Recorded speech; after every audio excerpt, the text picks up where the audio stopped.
day, human Ladiocytes. This is Latios Azubril, and welcome back to Let's Play Pokemon Shuffle. So, let's begin.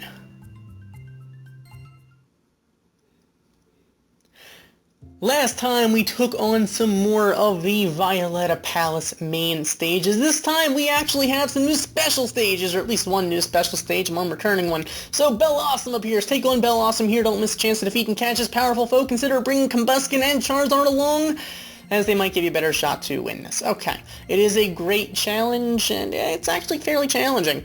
Now my recommendation is to actually bring like Delphox in place of the Combuskin, only because the attack power, it's like a 10 base difference, but you know, if I trained my Delphox, I didn't train my Combuskin, so you know, it kind of, it adds up. So, I kind of just brought it as kind of a powerful fire team as I could, with my level 11 Charizard, not level 10, level 11. It's kind of like Spinal Tap with the 11. Only not really, it actually is more powerful.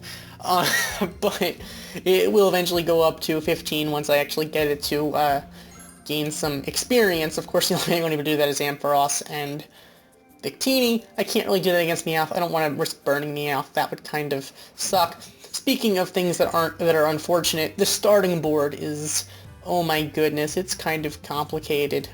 I had to do a little bit of tinkering around, but this move actually seemed to work out fairly okay in order to be able to actually get some of your Skyfall down, because there's a lot of Oddish Gloom and Vileplume. Now, of course, you could bring Oddish Gloom and Vileplume in, especially considering its disruption is ugly, but then you won't be able to do very much damage to it, so I actually do advise against bringing them. I did try once going for a Mega Sceptile with Oddish Gloom and Vileplume. It didn't go so well. I think I barely even beat it. It just didn't go very well. And that was a really lucky, board wipe, whatever. I don't know. I kind of, I kind of think that this is probably, something like this is probably the way to go. I'm sure there's a better team you could use. This was just my, my first attempt at it. That said, the disruption is literally just a bunch of Oddish Gloom and Vileplume all over the place, or at least 2 rows of them, and they don't even really match that often unless you have a bunch of them. So I just tried to get some Pyre boosted hits off, and that was pretty much all I could do. Which, I mean, I didn't always get the Pyre, but it did kind of work out. I had 6 moves remaining, which is better than the 0 move remaining attempt I had with the Mega Sceptile. But that was, I don't recommend bringing that. So you're going to need a lot of luck, and even then, you're probably not going to do enough damage. So, I had a 33% catchability here, which, I mean, it could be worse. It wasn't that great, but it wasn't going to stay in, even with 1 and 3. So, at 66%, I figured, you know what, I'm going for a Great Ball. I'm catching this thing. This thing is going to be caught. I don't care if I have to use 2 Great Balls, I'm catching it. Luckily, I'm going to catch it in 1 Great Ball. So, you know, that's kind of nice. Bellossom is one of my favorite Pokemon, so I'm kind of glad to be able to catch it, I suppose. There's an attack power of 70, the ability Mind Zap, and the grass typing. So it's a grass type with Mind Zap. That's kind of cool, kind of interesting. I mean, you do have those, the Sleep Charm ones, like Shaman, but I don't know. This way, it at least resets the countdown. I don't know which's better. I think it depends on the stage, because if it's one where you have a disruption every single turn, then you're much better off with Sleep Charm than Mind Zap. But if it's one where, like Ampharos, where you get it down to like the countdown from like 15 to 3, and then you get a Mind Zap off, you buy yourself an extra like 12 moves rather than with the Sleep Charm where you only buy yourself 3. So you know, it depends on the scenario, but I'm sure it'll have some use. So also there is the Mega Swapper competition, which is returning on 3DS and for the first time on mobile. So I do wish you guys the best of luck who need that Swampert or just the speed up or raise max level, whatever you're trying to get. I wish you guys the best of luck with that. So for this, I actually just went for a super effective team with Mega Manectric. I might have been able to do better if I went for Mega Rayquaza, I suppose, but, you know, whatever. I don't use Manectric all that much. I haven't been using Mega Rayquaza that much lately. I'm just going to go for an all-out attempt and just try to see what I can do, because I don't know. I tend to have a little bit of luck with Manectric combo-wise compared to some of the other Megas.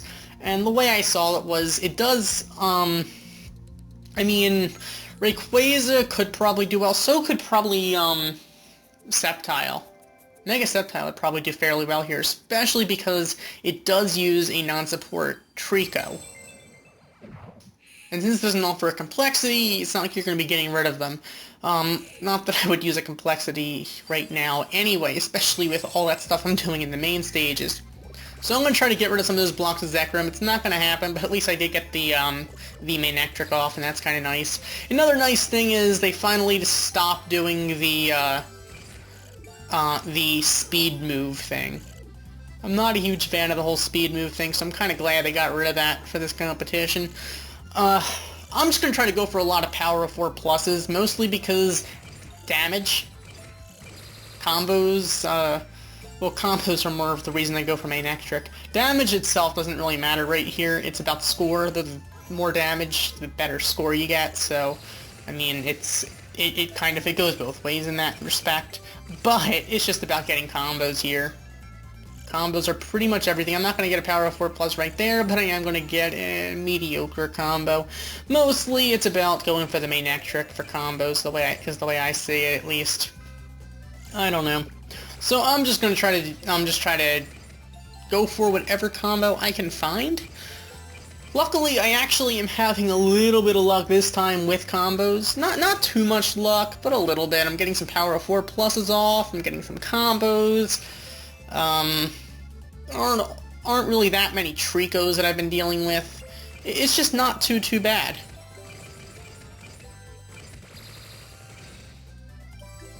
So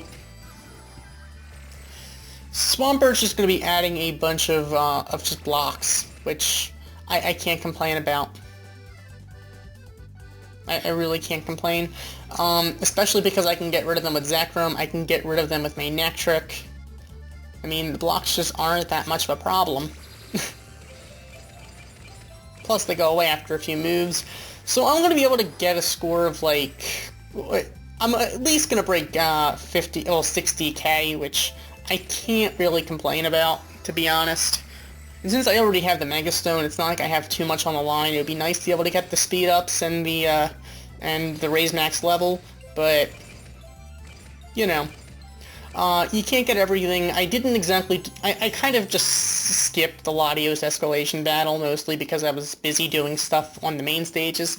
I mean, if it was a competition, I might have done a little bit more because it's a lot of coins being spent on one attempt rather than not as many coins being spent on over many hearts.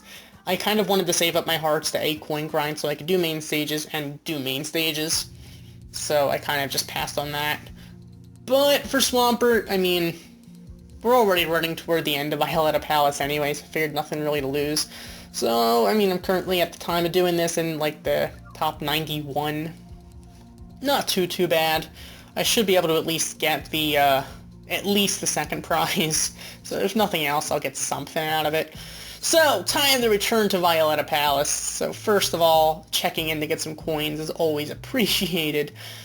Get those 500 coins. Since we just did spend a few coins, I used a free disruption delay well, actually it was from Latios. I did a little bit with Latios, not very much at all, though. Alright. So, I'm actually going to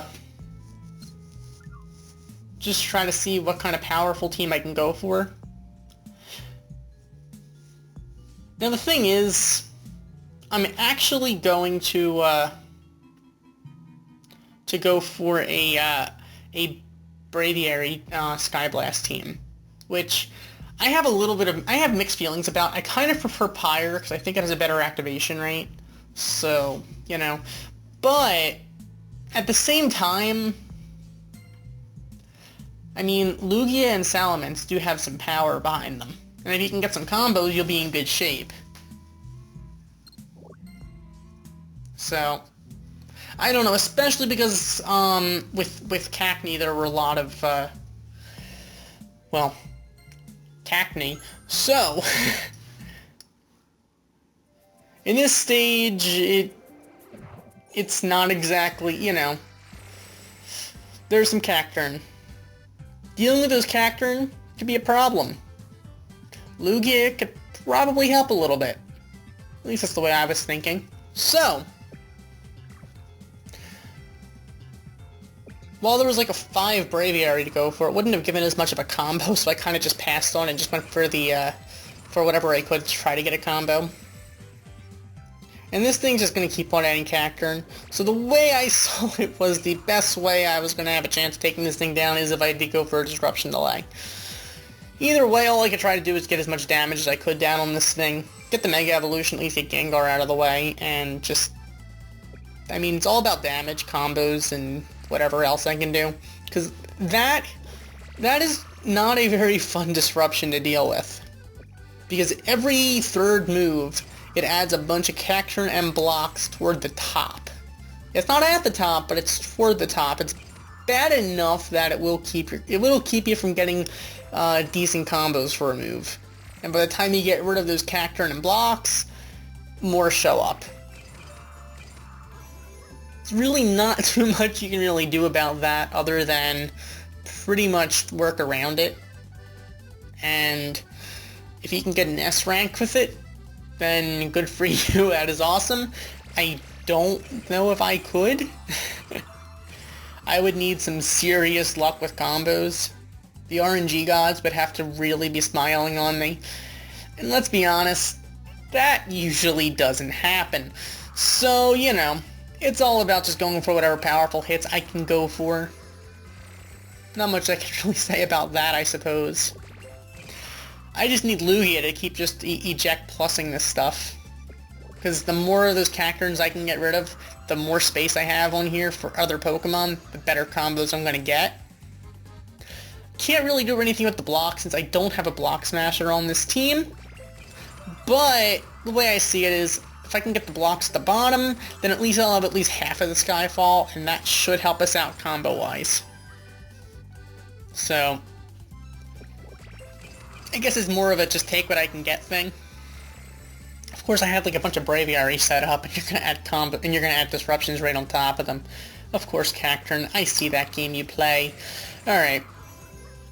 So I'm just gonna go for the Mence there to finish it off. I could have gone for a Lugia with the Mence. That would have worked, but the way I saw it didn't really matter. We were gonna do enough damage, but with only 6 moves remaining, we're gonna get a very low catch ability and not an S rank. Not that I really expected an S rank seeing that disruption. So 12%. 12%. You know how likely it is to catch this thing? Well, about 12%. But we are actually going to get a super catch power, which is definitely appreciated, 63%. So I'm just going to go for a Great Ball because, you know, why not? I mean, it's not every day you get a super catch power. So with that, we are going to capture the Cacturn. It has an attack power of 60, the grass typing, and the ability Hyper Punch. So this thing apparently thinks it's a grass-type Regigigas. Only weaker. A lot weaker. But, you know, whatever. Whatever, maybe you could do some damage. I don't know. Either way, I am going to be trying again, but this time I'm going to use a +5 anti-disruption delay because I'm done playing its games. Cacturn must go down. Alright, so it's not going to go for its disruptions this time, so I am free to just go for whatever combos I can. Which I'm actually not having the best luck with, but, you know, once I get the Mega Evolution, I figure I'll have a little bit better luck, probably. So, I actually do get the Mega Evolution quick enough, I suppose. Not that quickly, I guess. I don't know. Mostly, I kind of want to go for a Braviary combo, which I'm not actually going to get, unfortunately. I was kind of hoping to get Gengar in there so I could get a bunch of combos out of it. Unfortunately, even with the Gengar, A, I don't get the Sky Blast, and B, Gengar doesn't even give me a very good combo. So, you know, it's just one of those days. You know, it happens. I'd rather not lose since I have a disruption delay on the line, but at the same time, you know, it's just a disruption delay. It's the second cheapest item. Whatever. So I'm going for a lot of Braviary only because I want that Sky Blast. But sometimes when you get greedy, you end up, you know, losing in the long run. But the way I saw it was if I could get one good Sky Blast combo, I'll be in really good shape. But I mean, I didn't get many Sky Blast combos, but, you know, I'm still getting combos in general, so I can't complain. I really can't complain about combos, so with 15 moves remaining, we're going to take this thing down, which isn't too bad when you think about it. Not really bad. So with that, we actually took down the Cacturn, and that's an S rank. Now, I probably could have gone for a Pyre team that time, and it would have been just about as good since there weren't any Cacturn there. I wouldn't have to worry about Lugia. In fact, I probably would have been more likely to trigger the Pyre than the Sky Blast. But you know what? That was okay. I really didn't care. We still got the S rank. I was using the Disruption Delay anyway. We got combos. So next up is actually Gorbis. Another fun stage. Fun indeed. Alright. So I'm actually going to go for a +5 moves because, honestly, I want a chance being able to S-rank this thing. Now, its disruption is just, they're blocks, but they're annoying blocks. And it changes a little bit. You see, this thing doesn't just do blocks, it also does barriers, and they can get a little bit annoying. Not gonna lie, I was hoping I could get some Power 4 pluses off, or some Sleep Charms off. I wasn't gonna get any of them off for the most part. I just couldn't trigger things, and by the time I was able to set things up with Manectric, it adds more blocks. So I figure, yeah, getting the Mega Evolution is probably a lost cause at this point. I'm in trouble. What am I supposed to do at this point? Zekrom can get rid of some of those blocks, but we have those barriers in the way. I need the Mega Evolution. Because even if I get rid of those blocks, it's not going to give me a really good combo because those barriers are in the way. And it's only going to add more blocks anyway. So I'm actually going to try to go for a Power 4 Plus. That big surprise, I'm not going to get.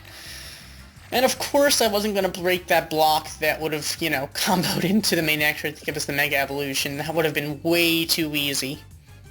Especially considering the fact that I already acknowledged at that point that I wasn't getting the I wasn't going to get the S rank that time. Not without a disruption delay, this wasn't going to happen. So this thing was very adamant about adding those blocks at the top. Whatever. At this point, I already missed the S rank.